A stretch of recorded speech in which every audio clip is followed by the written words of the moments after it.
The pain in Hayley's leg had dulled somewhat. She suspected that it didn't actually hurt any less, rather, it seemed that she was simply getting used to it.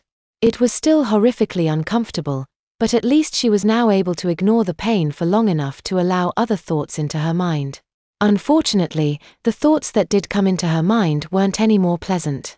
The wet diaper she was sitting was becoming less and less comfortable, and without anything to change into, the diaper was going to become a liability. Her pants hid what she was wearing, but one of her parents was going to have to carry her out of the woods, and it seemed likely enough that someone carrying her would end up feeling the diaper through her pants at some point. She'd briefly considered simply taking the diaper off, but without being able to move from where she was sitting, she'd have nowhere to dispose of it. A wet diaper sitting immediately next to her when her parents came would be pretty damning evidence. She could always claim it wasn't hers, but really, how likely was it to find a diaper in the woods big enough to fit a 12-year-old? The only reasonable explanation was that it belonged to the 12-year-old sitting next to it. So as much as it wasn't an attractive option, she had no choice but to leave the wet diaper on and hope that her parents either wouldn't feel it through her pants or wouldn't notice out of worry for her well-being. Hayley also felt horrible for putting her cousin through this. The watch had been a gift from Erin, and it would have been bad for her to lose it, but not as bad as making her cousin go get help for her because she'd been a complete idiot. She deserved the broken leg she had, but Erin didn't deserve all the trouble she was now going to go through on Hayley's behalf. Erin was surely going to be worrying about her, and she'd have to explain to her aunt and uncle why she'd deliberately broken their rules. Hayley, of course, fully intended to accept all the responsibility for what had happened, but poor Erin was probably worried that she was going to be in big trouble. Her thoughts were cut short by the sound of voices. She couldn't hear what they were saying, but there was definitely a lower voice and a higher voice. There wasn't really any reason for anybody else to be in the woods this late at night, so it was probably her father and her cousin. She saw a flashlight beam dancing along the creek bed wall from around the corner, and soon enough, the flashlight was shining on her. "Hayley," her father exclaimed. "Are you okay?" She looked up at him, both glad and nervous to see him. "We think my leg's broken, and my wrist's bruised pretty bad too." "Let's see the leg," said Martin. Hayley pulled up on her pants leg again, wincing as she yet again revealed her injury, and her father shined the flashlight on it.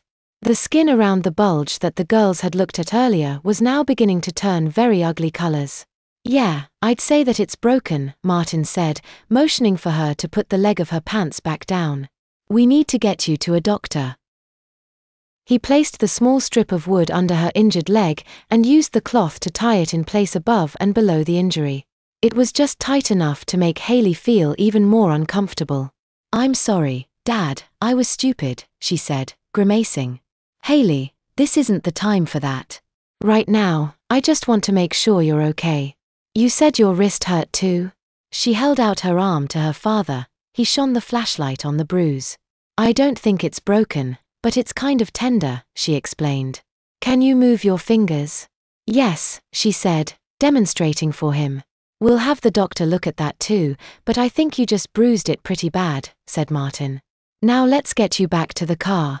He handed Erin the flashlight and bent down to pick her up. Hayley felt a wave of nervousness as he reached down for her.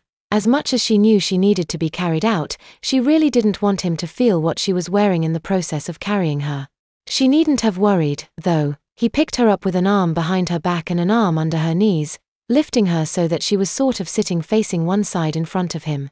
Her bottom hung safely down away from his arms. Her secret was safe, for now at least. She leaned her head against his chest. Out of the corner of her eye, she caught a relieved look on Erin's face. Apparently, her cousin had realized the same problem with her being carried. "Should I grab Hayley's bike?" asked Erin, looking down at the vehicle with the now slightly bent spokes. "It's going to make us go slower," said Martin. "We can come back and get it tomorrow. Nobody's likely to come through here and steal it before then." Erin briefly felt a desire to gloat to Hayley that she'd been right. Hayley could have waited to get the watch. As soon as she realized what she was thinking, though, she felt guilty. Even if she was right, there was no reason to be mean to Hayley. Silence was the best option. Erin was certain that Hayley understood that she'd been wrong, and hopefully she'd think twice before pulling a stunt like this again. "Ow, ow." Even without pulling a bicycle next to her, this trip out of the woods took longer than Erin's previous trip had.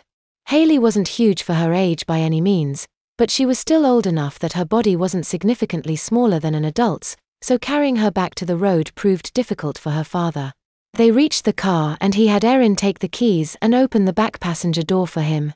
As he situated Hayley sideways in the back seat and attempted to buckle her in as best as he could do for her in that position, Erin took her own initiative and attempted to place her bicycle, which she'd left on the street while taking her father back to Hayley, in the car's trunk.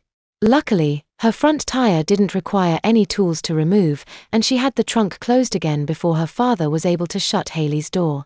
As much as she wanted to sit with Hayley, she knew Hayley needed the whole back seat for her leg, so Erin climbed into the front passenger seat as her father took the driver's side.